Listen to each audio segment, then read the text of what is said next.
anni avvicinate e palpeggiate in stazione mentre aspettava il treno al binario. Fatto gravissimo, dice preoccupato il sindaco che lancia un appello. Attenzione, il cantiere rende la zona a rischio. Violentata fin da quando aveva 6 anni dal compagno della madre, il processo a Treviso, l'accusa chiede 10 anni per il patrigno orco. Il processo a Filippo Turetta, oggi il giorno della difesa, l'avvocato Giovanni Caruso ha tentato di smontare l'accusa delle 3 aggravanti che comportano l'ergastolo, premeditazione, crudeltà e atti persecutori. Giulia voleva lasciarlo ma non aveva paura di lui. E tra una settimana l'attesa sentenza, le parole di Stefano Tigani, il legale di Gino Cecchettin, massima stima della Corte, ci attendiamo una decisione giusta.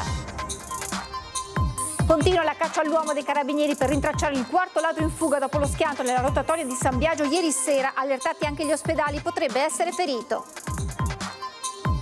Ad Altivole nel pomeriggio i funerali di Marino Gazzola, il 69enne morto dopo essere caduto da un'impalcatura in un cantiere a Refrontolo, tra gli alpini presenti per l'addio. Nuovi progetti del distretto del commercio finanziati dalla Regione a Treviso. Tra le 14 imprese beneficiarie quella che sta ristrutturando la storica gelateria Sommariva, che aprirà al pubblico ad aprile 2025. La polizia ha commemorato il 26esimo anniversario della morte di 2 agenti della stradale morti in servizio a Villorba a pochi giorni dai funerali di Amar Cudin, vittima dello schianto a Roma. Presentato a Verona il percorso della Fiamma Olimpica per Milano-Cortina 2026, 10.000 tedofori per 60 città di tappa in tutta Italia. In Veneto saranno toccati quasi tutti i capoluogo, non ci saranno infatti invece Treviso e Rovigo.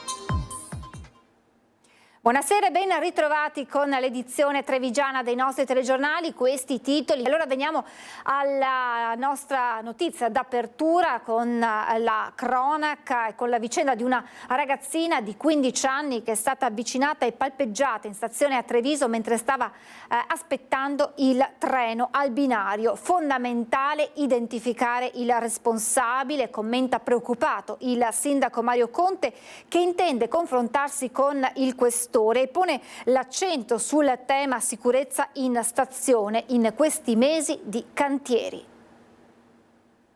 È fondamentale individuare il responsabile e soprattutto lavorare con presidi e con la presenza di pattuglie perché questi episodi non succedano. Episodio isolato ma gravissimo, di fronte al quale vanno presi tutti i provvedimenti del caso. Il sindaco di Treviso Mario Conte accoglie con preoccupazione la notizia della violenza sessuale subita da una ragazza di appena 15 anni domenica pomeriggio in stazione dei treni. Mentre aspettava al binario, seduta su una panchina, l'adolescente è stata avvicinata da un soggetto presumibilmente asiatico che prima le avrebbe fatto delle avance, poi le avrebbe messo le mani addosso palpeggiandola e tentando di baciarla. Impaurita la ragazza è scappata e una volta a casa ha raccontato tutto ai suoi genitori, che hanno sporto denuncia ai carabinieri della stazione di Paese. Innanzitutto va la mia solidarietà alla ragazza e poi lavoreremo con le forze dell'ordine ulteriormente impegnandoci per garantire sempre più presenza nel territorio, sia attraverso le telecamere di videosorveglianza sia attraverso le pattuglie di polizia, carabinieri, guardia di finanza e della nostra polizia locale nei territori. I militari dell'Arma hanno avviato un'indagine per ricostruire con maggiore esattezza l'accaduto. Verranno visionati i filmati delle telecamere di videosorveglianza della stazione, nella speranza che contengano elementi utili per risalire all'identità dell'uomo che ha molestato la minorenne, alla quale ha espresso la sua solidarietà anche la sindaca di Paese Katia Uberti, che parla di forme di violenza che non possono essere tollerate. Per il suo collega Conte da affrontare c'è anche il tema non trascurabile della sicurezza in stazione, in questi mesi al centro di un impegnativo cantiere. Voglio un confronto con il questore, però certamente luoghi rigenerati come la stazione poi allontaneranno, speriamo, questo tipo di situazioni, anche perché i nuovi sottopassi saranno videosorvegliati, meglio illuminati, completamente riqualificati, così come tutti gli altri spazi. È evidente che oggi, che siamo in una fase di cantiere, la situazione è un po' più a rischio perché ci sono degli angoli morti, ci sono degli angoli bui, c'è la presenza delle recinzioni di cantiere e quindi l'appello che faccio è di prestare attenzione, ma al contempo garantisco la presenza delle forze dell'ordine proprio nella stazione dei treni. Violentata da quando aveva 6 anni, oggi la ragazza ne ha 23. In tribunale a Treviso questa mattina l'udienza a carico del compagno della mamma, un 55enne residente nella Castellana. L'uomo è accusato di violenza sessuale e atti sessuali con una minorenne. Una doppia accusa perché avrebbe costretto la giovane, una volta adolescente, ad avere rapporti completi. Sarebbe stata una visita ginecologica chiesta dalla vittima, 17 anni, a far emergere la terribile verità. Il 55enne, che a seguito della denuncia ha interrotto il rapporto sentimentale con la madre della ragazza, respinge al mittente ogni accusa.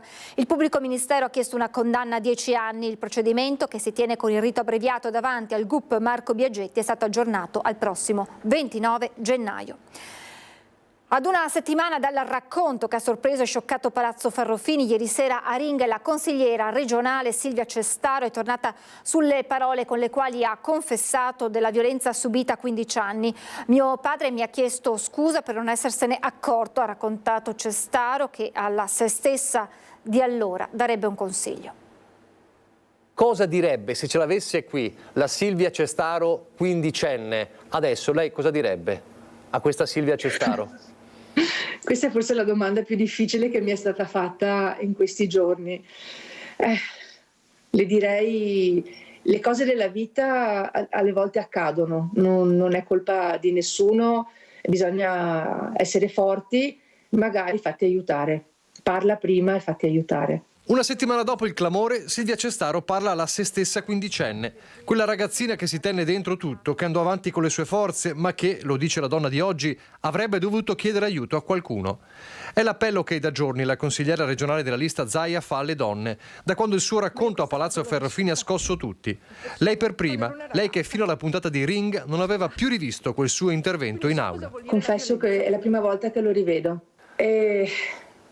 Insomma, forte, perché io ho parlato con l'istinto, ho parlato con quello che sentivo dentro, e anche forse con una esperienza di vita che non è solo quella personale, è tanto quella di amministratore. Sono stati giorni intensi, tante le reazioni, a partire dalla famiglia. Mio papà chiaramente è rimasto abbastanza scioccato, però mi ha subito abbracciata, si è scusato lui per non essersi accorto, ma giustamente non poteva farlo.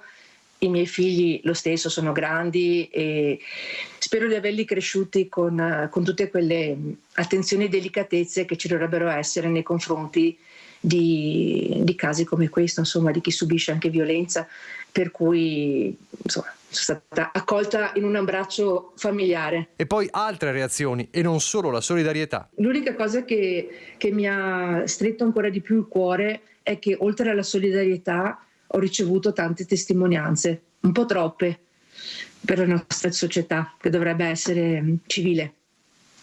Quindi altri casi magari tenuti dentro, questo è con quelli che ci vuole.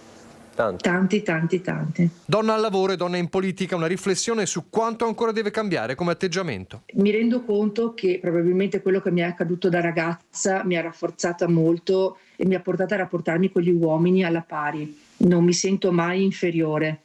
E questo deve essere il grande messaggio che arriva alle ragazze. Non siete inferiori, mai.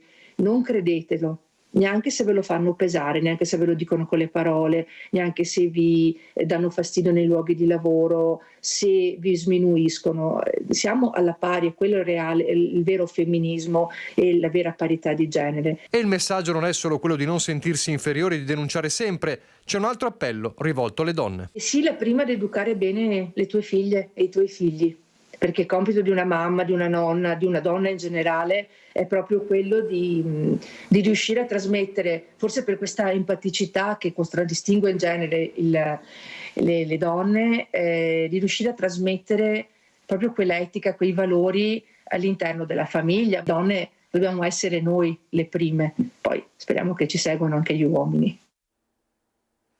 Una 44enne è in gravissime condizioni dopo essere stata investita da un'auto mentre stava attraversando la strada in via Ungheresca Sud San Vendemiano. L'incidente poco dopo le 18, a travolgerla un Audi Q3 di colore nero. La donna è stata intubata e trasportata d'urgenza in ospedale con l'eli soccorso.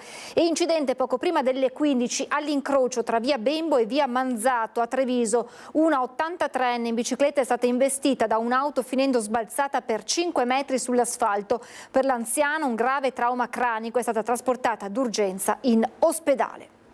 E adesso il processo a Filippo Turetta. Quello di oggi è stato il giorno della difesa con l'avvocato Caruso, che ha tentato di smontare l'accusa delle 3 aggravanti: premeditazione, crudeltà e atti persecutori che comportano l'ergastolo. Chieste inoltre le attenuanti generiche. L'ergastolo è ormai da molto tempo ritenuto una pena inumana e degradante. All'indomani della requisitoria davanti alla Corte d'Assise di Venezia del PM Petroni e delle parti civili è arrivato il momento della difesa. Nella quarta udienza del processo a Filippo Turetta, reo confesso di aver ucciso l'ex fidanzata Giulia Cecchettin. Se il PM ha chiesto l'ergastolo per il 22enne di Torreglia, l'avvocato Caruso, nel definirlo inumano, si è concentrato sulle 3 aggravanti che comportano alla pena richiesta dall'accusa, in primis la premeditazione. Non era un qualcosa a cui pensavo a una data certa, a un momento preciso. Lo avevo pensato per un futuro momento, in cui mi sarei sentito di farlo, in cui avessi ancora mantenuto l'intenzione. In quel momento, nella mia testa, non era qualcosa di definitivo. Questa non è premeditazione. Così come per la difesa non sussiste crudeltà. La crudeltà richiede una integrazione in termini di disvalore soggettivo circa le modalità volte a sfregiare, a incrudelire appositamente, soggettivamente e dolosamente sulla vittima, che a nostro modo di vedere, pur sempre opinabile, non sussistono. Né gli atti persecutori, evidenzia ancora Caruso, perché se Giulia dice avesse avuto paura non gli avrebbe mai chiesto di accompagnarla alla nave De Vero quella sera, riportando anche le testimonianze di alcuni amici secondo i quali lei non stava male con lui. La difesa si è poi rivolta ai giudici appellandosi al principio di legalità. Il principio di legalità, perché voi, vedete, non dovrete emettere una sentenza giusta. Voi dovrete pronunciare una sentenza secondo legalità. La civiltà del diritto vi impone di giudicare Filippo Turetta con una mano legata dietro la schiena. La mano legata dietro la schiena che non corrisponde ovviamente alla legge del taglione. Al secondo legale l'avvocato Cornaviera ha il compito di richiedere le attenuanti generiche. Alcune considerazioni sono state fatte per quanto attiene la situazione di tempesta emotiva in cui abbiamo motivo si fosse trovato Filippo Turetta nel momento in cui ha tenuto quella scellerata condotta omicidiaria. Non abbiamo mai ritenuto che Filippo Turetta abbia mentito, perché questo lo posso dire con la serenità di chi ha svolto il suo compito, ha portato la sua goccia d'acqua per sopire l'incendio. A Filippo Turetta interessa ed è interessato avere un comportamento processuale corretto e accetterà e non interessa se avrà l'ergastolo oppure 30 anni. Presente in aula l'imputato con la felpa bordeaux, il capo sempre chino, lo sguardo perso nel vuoto. Assenti invece Gino Cecchettin, la nonna e gli zii, che saranno presenti il 3 dicembre quando la Corte emetterà il suo verdetto. Ci aspettiamo una sentenza giusta, abbiamo massima stima nella Corte, così ha commentato il legale di Gino Cecchettin, l'avvocato Stefano Tigani, al termine dell'udienza di oggi.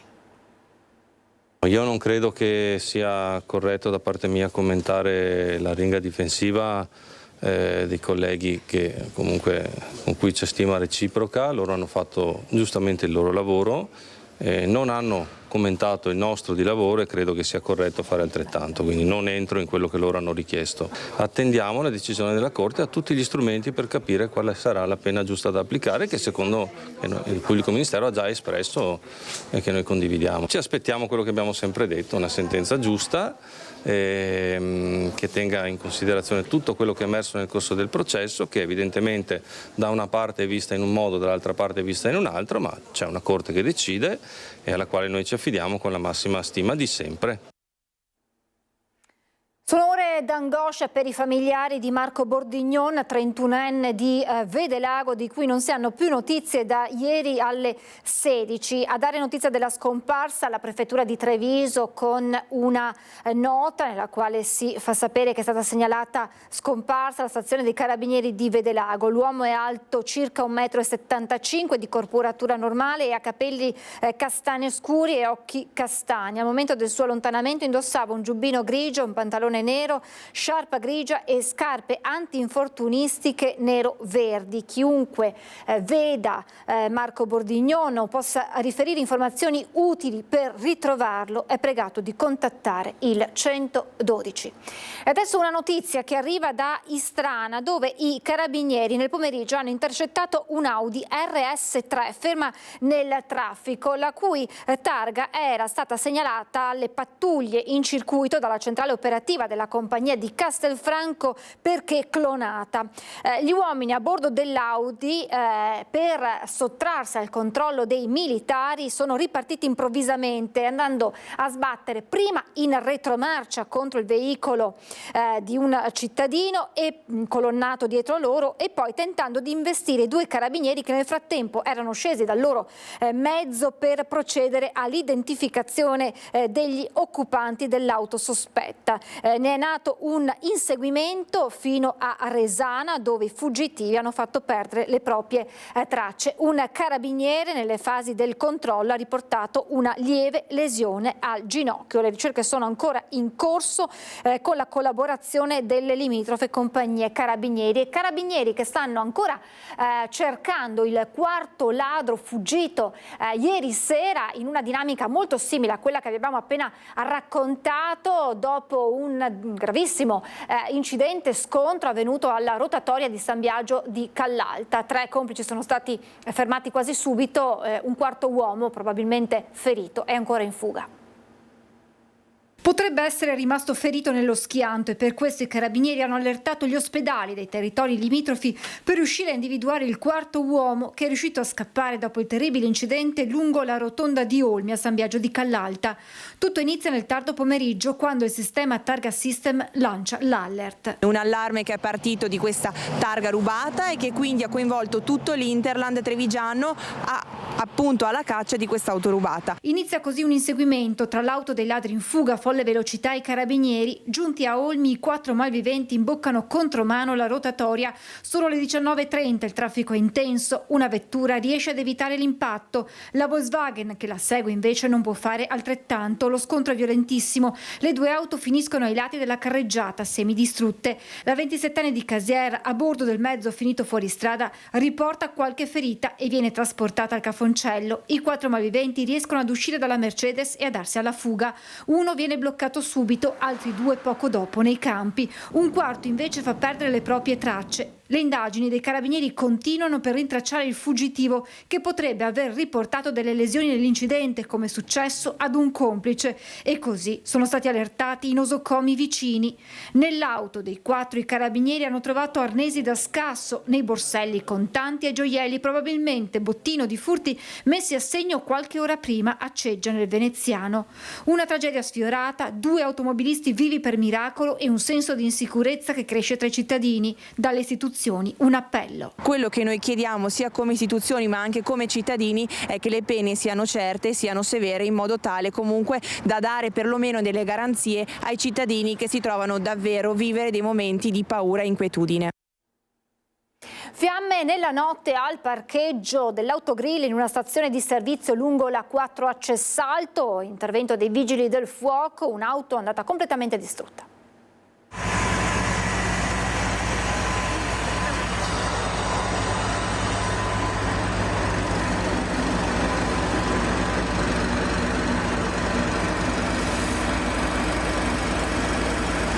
L'unica consolazione è che alla fine non si sono registrati feriti, ma la paura non è mancata quando le fiamme si sono propagate velocemente e in poco tempo hanno distrutto l'auto, lambendo anche il vicino autogrill. Il rogo, poco dopo la mezzanotte, nell'area di servizio di Calstorta al nord, c'è salto lungo la 4 in direzione Milano. Le squadre dei vigili del fuoco, accorse da Motta di Livenza con un'autopompa e un'autobotte, hanno spento le fiamme dell'auto che ha preso fuoco mentre si trovava a ridosso della struttura dell'autogrill, che è stata annerita. L'esercizio di ristoro internamente non ha subito danni ed è rimasto aperto.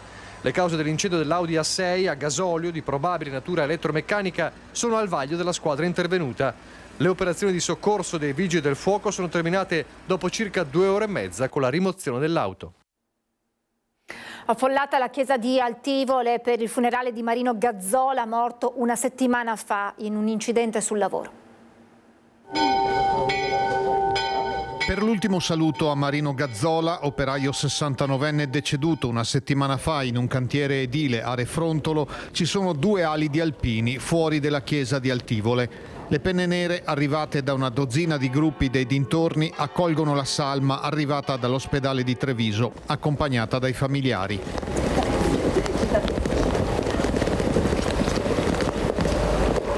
È troppo piccola la parrocchiale dedicata a Santa Fosca per accogliere la comunità che è rimasta scossa dal tragico incidente sul lavoro di martedì 19. Gazzola stava lavorando per la costruzione di un edificio, era assunto con un contratto part-time da un'azienda altivolese il cui titolare è indagato per omicidio colposo e mancato rispetto delle norme sulla sicurezza. Fatale per Gazzola è stata la caduta da 5 metri di altezza a causa, stando alle ricostruzioni, dell'assenza di una protezione sull'impalcatura. Ad accompagnarlo nell'ultimo viaggio la moglie Afra, le figlie Ilenia, Katia e Alessandra, i 3 generi, il fratello e i nipoti e il cordoglio di un'intera comunità per una morte drammatica e prematura su cui la magistratura dovrà fare piena luce. Siamo alla politica con le tensioni interne alla Lega. Il 70% dei telespettatori che hanno telefonato per il sondaggio di ieri a Aringa è convinto che Zaiani e Salviniani si divideranno. Il coordinatore organizzativo del Carroccio in Veneto, Giuseppe Paolina, getta acqua sul fuoco ma lancia un messaggio chiaro al governatore, sempre più distante dal segretario federale. Se lui voleva ritarare avrebbe avuto la possibilità, e io sono stato uno dei promotori, anzi l'unico promotore che è uscito pubblicamente a chiedere che Zaia si candidasse alle europee, a fare il testimonial come ha fatto la Meloni, come ha fatto Tajani per Forza Italia, come ha fatto la Meloni per Fratelli d'Italia, faceva il testimonial della Lega e probabilmente oggi magari ci saremo seduti al tavolo della trattativa con una percentuale diversa. Chi è causa del suo mal pianga se stesso, sembra dire Giuseppe Paolin. Nel mirino c'è lo Zaia che da tempo, ultima volta soltanto qualche giorno fa, ospite di Fabio Fazio, allarga il solco con Matteo Salvini parlando di una Lega che deve ritarare le sue scelte troppo virate a destra. Ma soprattutto lo Zaia che dopo il Consiglio federale di fuoco ha arruolato i suoi colonnelli nella battaglia per tenere fermo il punto del Veneto a matrice leghista e non darla vinta ai fratelli coltelli d'Italia. Avrebbe dovuto pensarci prima, tuona Paolin, candidandosi alle europee e trainando le cifre del Carroccio. Cifre che invece Salvini ha rigettato in faccia al governatore, come elemento chiave per dire che forse davvero stavolta il Veneto è perduto e non ci si può fare nulla. E allora, che accadrà? Davvero gli zaiani faranno lo strappo, come pensa il 70% dei telespettatori che a Aringa hanno espresso il loro parere? Il coordinatore organizzativo della Lega in Veneto getta acqua sul fuoco, ma al tempo stesso bacchetta gli zaiani da Conte a Villanova che si sono espressi in questi giorni. Tutti quelli che hanno dichiarato tutti quelli che hanno detto la linea del Piave, cioè, Villanova. Sì, ma non solo Villanova, sono tutte, le dichiarazioni sono tutte più o meno sullo stesso tema. La presidenza del Veneto è sicuramente importante, la Lega è un partito storico, è radicato in Veneto e sicuramente farà la sua partita. Non ci sarà nessuna divisione, spiega Paolin, ma a volte è necessario essere realistici. Alberto Stefani farà la trattativa, la porterà avanti con Salvini, sicuramente il sindaco Conte dirà la sua, Zaia dirà la sua, tutti Marcato, cioè, ci sarà e si proverà a tenere la presidenza, che secondo me non è scandalosa, ma che però bisogna essere anche onesti, se Fratelli d'Italia legittima magari la presidenza e si siede al tavolo e dice vorrei la presidenza, ha dei numeri che gli permette di qui torniamo andare... a quello che avrebbe detto Salvini a Zaia, cioè avete preso pochi voti. Quindi... allora... C'è da dire che noi abbiamo avuto diverse... debacle. Poliziotti morti in servizio, una cerimonia per non dimenticare chi ha dato la vita compiendo il proprio dovere. La polizia ha commemorato il 26esimo anniversario dalla morte di 2 agenti a pochi giorni dai funerali di Amar Kudin, vittima dello schianto di Roma.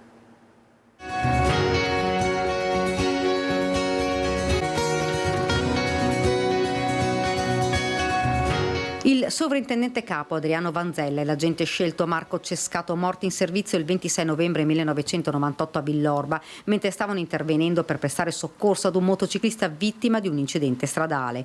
A Marco Kudin è strappato l'affetto dei suoi cari il 18 novembre 2024 a Roma dopo un tragico scontro con un'altra auto della polizia. Agenti morti mentre stavano compiendo il loro dovere a bordo delle volanti. Ho ricordato Amar perché purtroppo Amar è l'ennesima giovane vittima di un incidente stradale.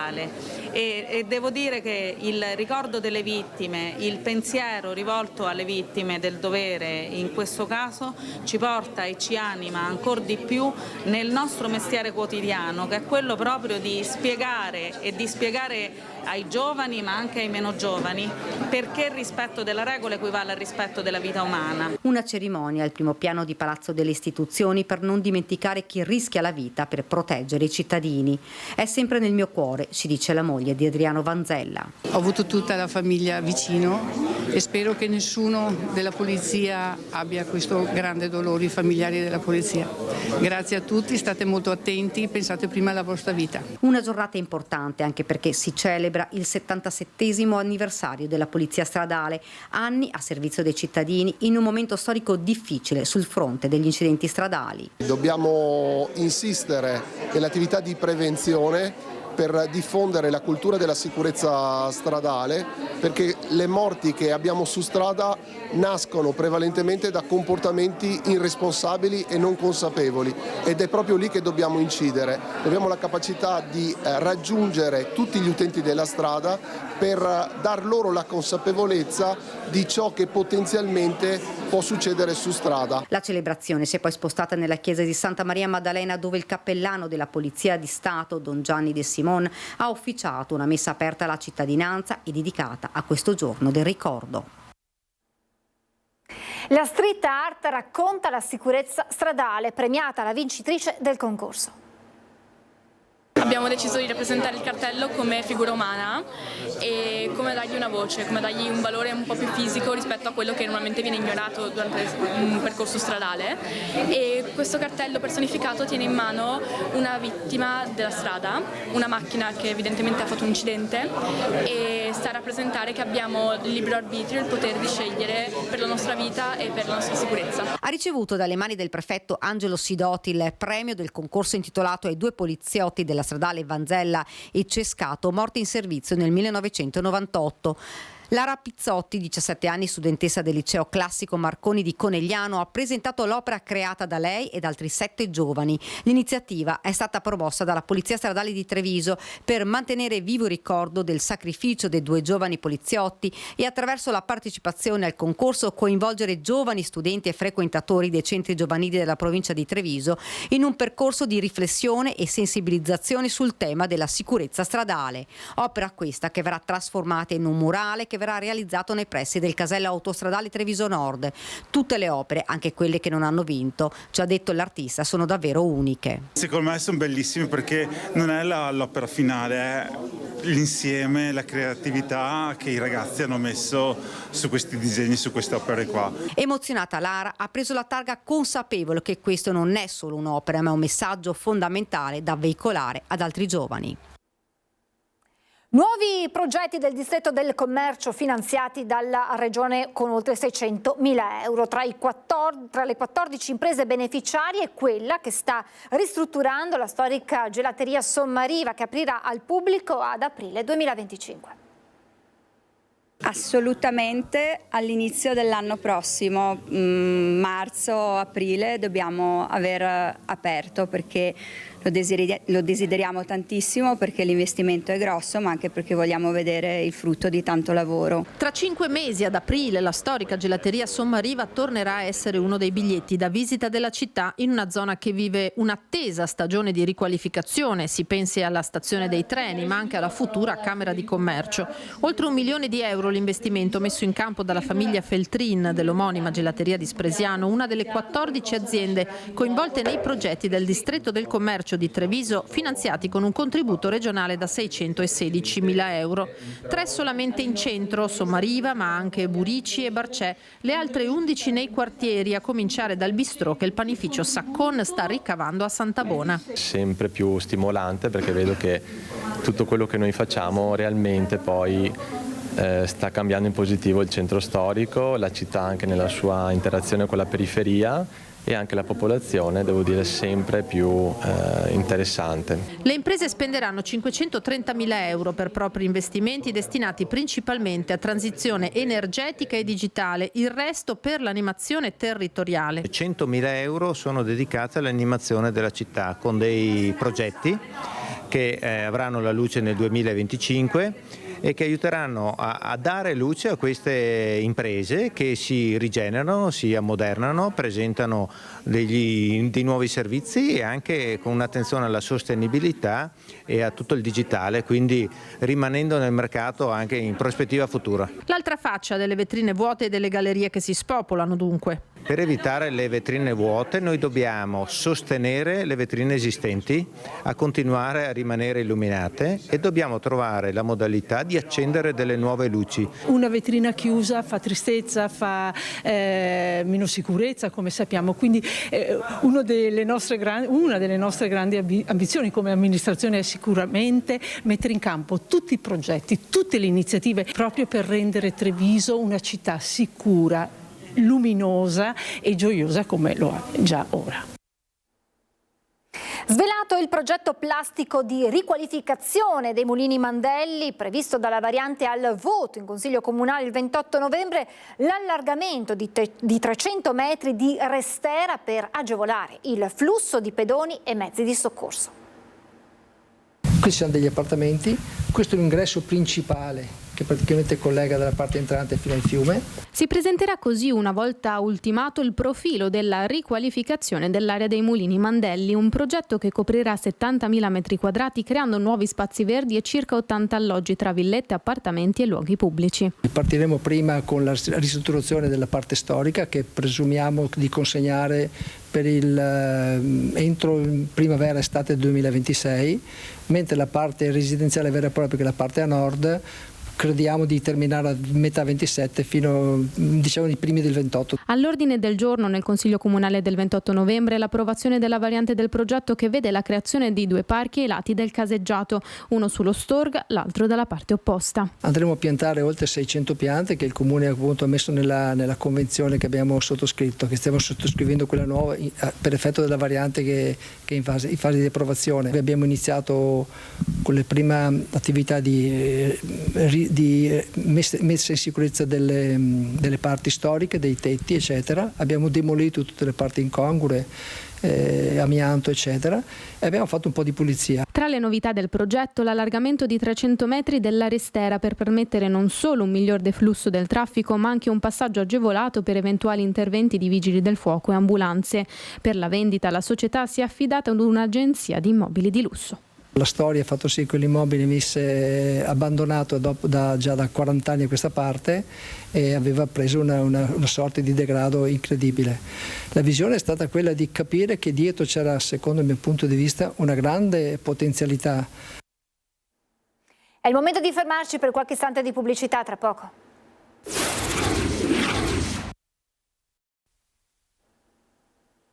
Rieccoci in diretta, riunione sul vino dealcolato domani al Ministero dell'Agricoltura, dove verranno emanate le regole di produzione per tentare di salvare il mercato dei vini corposi, oggi in profondo rosso.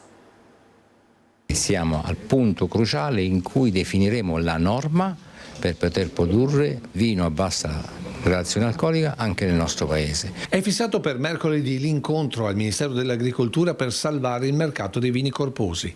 Dati impietosi, quelli presentati nei giorni scorsi dal presidente e amministratore delegato della 10ª cantina italiana, con numeri in rosso 2 cifre, che impongono una riflessione sulla richiesta dei mercati per vini più facili, soprattutto per i giovani, sul modello Prosecco, con buona pace per i tradizionalisti. La tendenza mondiale dice che i vini a bassa gradazione sono più appetibili e più consumabili e quindi la riduzione del grado alcolico è un'opportunità, non è un limite. In quella direzione vanno oggi soprattutto i giovani, la famosa generazione Z, vanno quelle persone che hanno uno stile di vita diverso da quello dei nostri padri e dei nostri nonni, dove il vino era un alimento, era una fonte di energia, serviva veramente per dare la carica per andare al lavoro. Oggi invece il vino non si consuma più per questi motivi, ma per avere occasioni di consumo e di festività diverse. E un primo esempio delle nostre zone arriva per un'altra denominazione che già ora trova il gradimento dei mercati, il Pinot Grigio. Una versione light, una versione leggera, una versione a minor contenuto alcolico. Di solito noi consumiamo dei Pinot Grigi con 12 gradi e mezzo. Ecco, noi pensiamo in futuro di proporre un Pinot Grigio ovviamente con proprio marchio distintivo, che si capisca subito, che abbia 9 gradi alcol, quindi un 30% in alcol in meno rispetto al tradizionale. Allora dovremmo pensare anche a dei rossi dealcolati per la fascia media? Perché no? Penso proprio di sì. Può essere un veicolo che ci può consentire di poter far risorgere questo segmento di vini che da alcuni anni sta soffrendo parecchio. Olimpiadi invernali Milano-Cortina 2026, a Verona ha presentato il viaggio che da novembre 2025 affronterà la Fiamma Olimpica.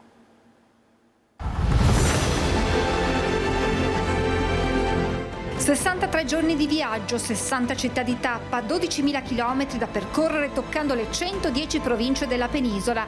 Il viaggio della Fiamma Olimpica inizierà il 26 novembre 2025 a Olimpia con l'accensione del Sacro Fuoco, che arriverà poi in Italia, a Roma, il 4 dicembre, da dove 2 giorni dopo inizierà il suo tragitto. Il 20 gennaio farà tappa a Vicenza, il 21 a Padova, il 22 a Venezia, il 25 a Belluno, il 26, dopo 70 anni esatti dalla cerimonia d'apertura dei giochi, sarà a Cortina d'Ampezzo. Dall'elenco delle tappe venete però sono escluse Treviso e Rovigo. Ovviamente non si toccano tutti i capoluoghi e se non ce la facciamo. Considerate che il Veneto ha anche un fattore limitante, che è ospitante, quindi a Venezia ci dobbiamo andare, a Cortina ci dobbiamo passare e poi su altre località, quindi direi che nessuno è trascurato. Cresce dunque la febbre per le Olimpiadi, ma al momento tiepida appare la risposta degli imprenditori veneti sul fronte sponsor e partnership. Un dato di fatto che in questo momento il tessuto economico veneto ha disposto meno di quello lombardo o nazionale, per cui faremo ancora più sforzi per cercare di convincere. Tempo ce n'è ancora, sottolinea il presidente Zaia, che insieme al presidente di Fondazione Milano Cortina 2026 Malagò non nasconde la sua soddisfazione per la realizzazione, tra mille polemiche, della pista che oltre alle gare di bob ospiterà anche quelle di skeleton e slittino. È chiaro che nel momento esatto in cui tu realizzi una pista nuova e in automatico la situazione tra virgolette della bonifica viene fatta, e anche questo fa parte di quel ragionamento. Magari non tutti sono convinti che era giusto fare certi lavori e certi investimenti, ma se non ci fossero state le Olimpiadi certe cose, questo è poco ma sicuro, non si sarebbero fatte. La Fiamma Olimpica e Paralimpica sono pronte a partire. 10.000 unte d'ofori le porteranno in questa sorta di Giro d'Italia, tra loro pronti a correre anche Zaia e Malagò. Lo farò, nel senso che ho già chiesto di poterlo fare, ha dato la mia disponibilità e penso che lo faccia anche Giovanni Malagò, perché anche lui mi ha detto che è disponibile a farlo e magari io farò un tratto veneto. Visto che le altre Olimpiadi, che non aveva a che fare il comitato organizzatore, qualche metro me l'hanno fatto fare, volentieri. È il momento di aprire la pagina con le notizie da Belluno e provincia.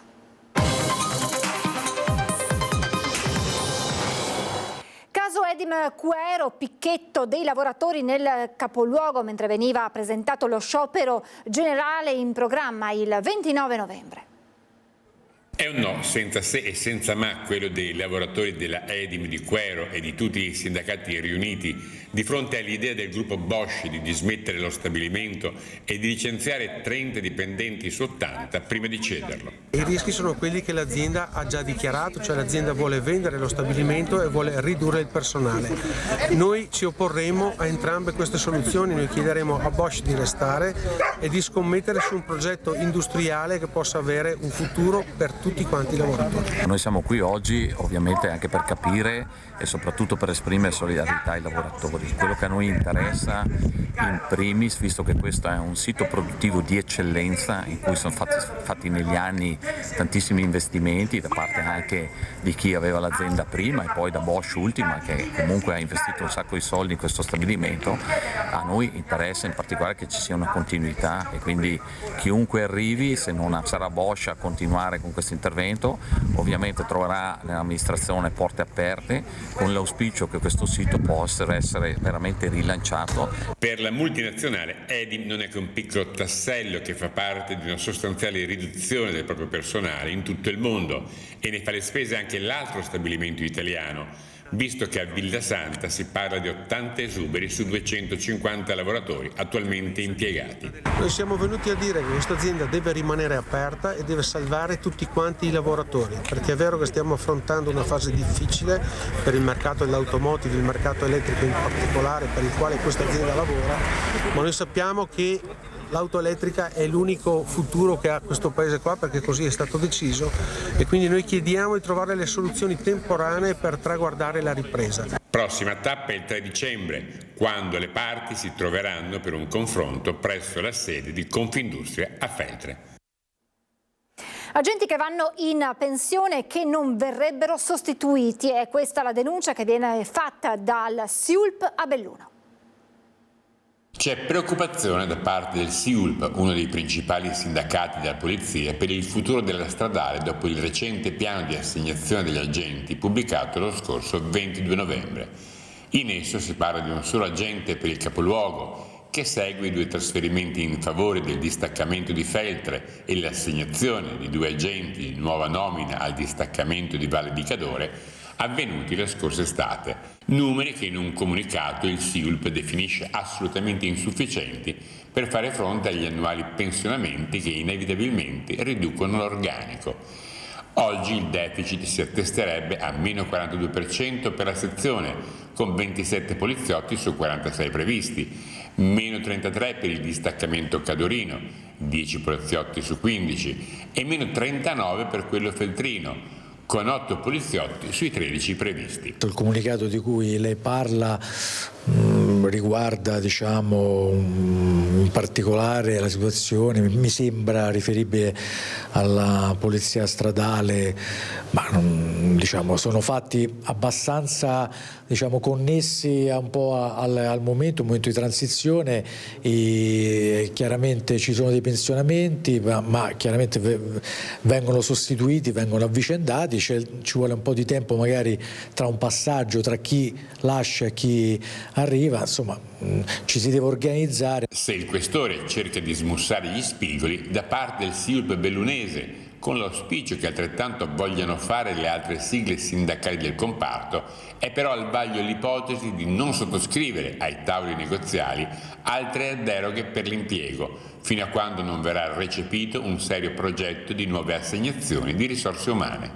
E adesso la sigla e previsioni del tempo. Grazie per essere stati con noi, buona serata.